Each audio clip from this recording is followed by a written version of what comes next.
retrouve aujourd'hui pour une nouvelle vidéo un petit peu particulière puisque aujourd'hui vous allez devoir me montrer vos talents d'artiste. Je vous propose d'apprendre à dessiner les animaux de la forêt. Sur notre site internet, on peut trouver différentes petites fiches avec justement des tutos pour apprendre à les dessiner. J'en ai récupéré quelques-unes que nous allons utiliser aujourd'hui et donc on va pouvoir commencer le dessin. Commençons par le sanglier. Alors, on commence par faire le corps, comme ceci. Ensuite, on va rajouter le nez, la bouche, le béret ici et celui de l'autre côté, son œil, ses oreilles. Et on va passer à l'étape suivante, sur laquelle on va rajouter les pattes. Hop, avec des petits rectangles. Hop, encore un petit rectangle. On passe les derrière.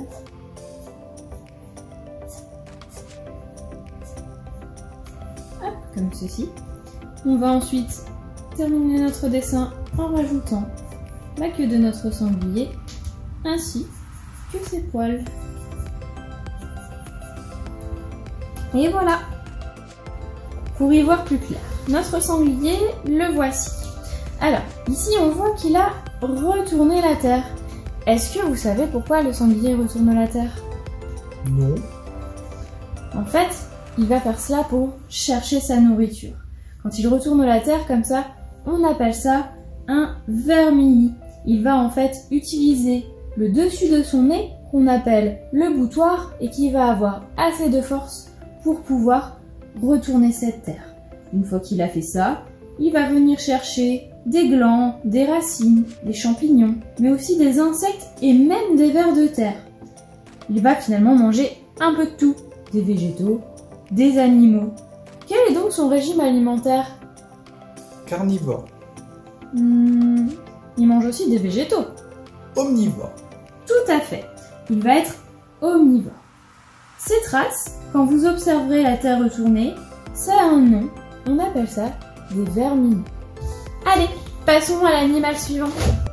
Dessinons maintenant un écureuil, en commençant par la queue.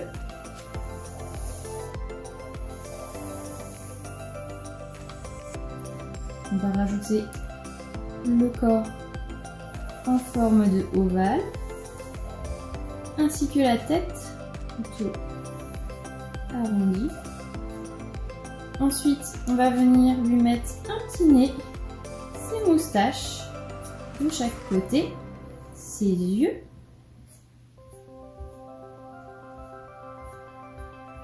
voilà, et ses oreilles.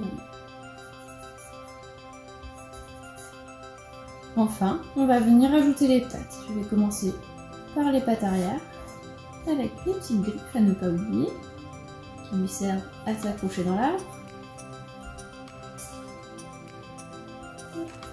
La deuxième patte de l'autre côté.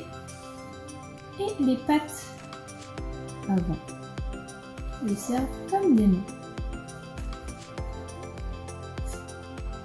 Et on va lui mettre une jolie noisette. Et voilà pour notre écureuil. Avec hop, un petit peu de mouvement.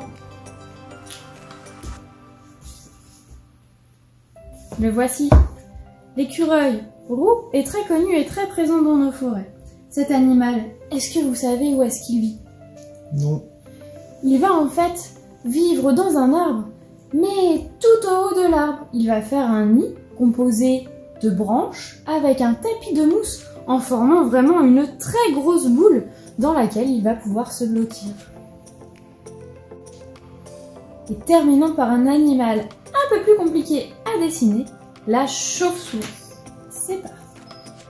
On commence par une tête ovale. Encore ovale également.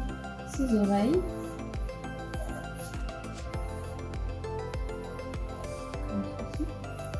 Ensuite, on va venir ajouter une partie de ses ailes.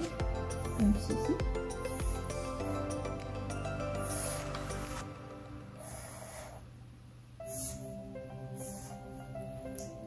Les pattes.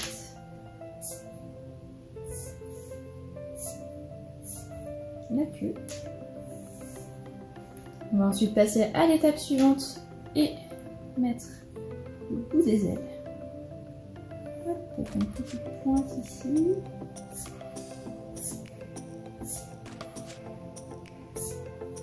La même chose de l'autre côté.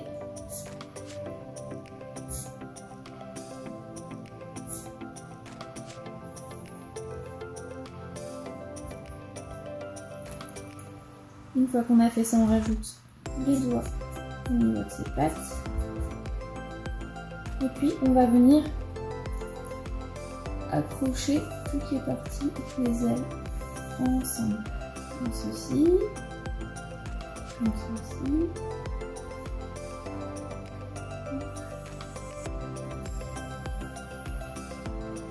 La même chose de l'autre côté.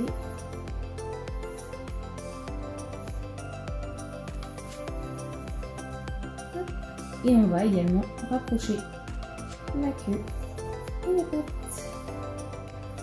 On lui rajoute des petits yeux, un petit nez, une petite bouche, des petits détails sur les oreilles.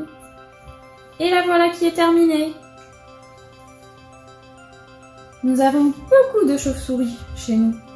Alors, par exemple, ici, nous avons une pipistrelle commune. Alors ces chauves-souris, savez-vous comment elles s'orientent? Non. Pour s'orienter, en fait, elles vont utiliser un système d'ultrasons, ce qui va leur permettre d'éviter les obstacles, mais aussi de pouvoir capturer les petits insectes qui sont leur proie. Je vous montre. Hop. Le principe de l'ultrason, elle va émettre donc ces ultrasons, ce sont des sons que nous ne pouvons pas entendre. Elle va les émettre, et en fait, lorsque l'ultrason va rencontrer ici une proie, donc un papillon, hop, ça va lui revenir au niveau de sa tête. Ce qui fait que, avec l'ultrason, elle va pouvoir calculer la distance entre là où elle se trouve et sa proie. Et c'est ainsi qu'elle va pouvoir éviter aussi bien les obstacles et attraper ses proies. Pour vous aussi, apprendre à dessiner les animaux en 4 coups de crayon, ce n'est pas compliqué. Vous pouvez retrouver toutes nos fiches et tutos sur notre site internet www.onf.fr. Tapez crayon dans la barre de recherche et ensuite rendez-vous dans la rubrique galerie d'images. Voilà, allez, à vos crayons, à bientôt.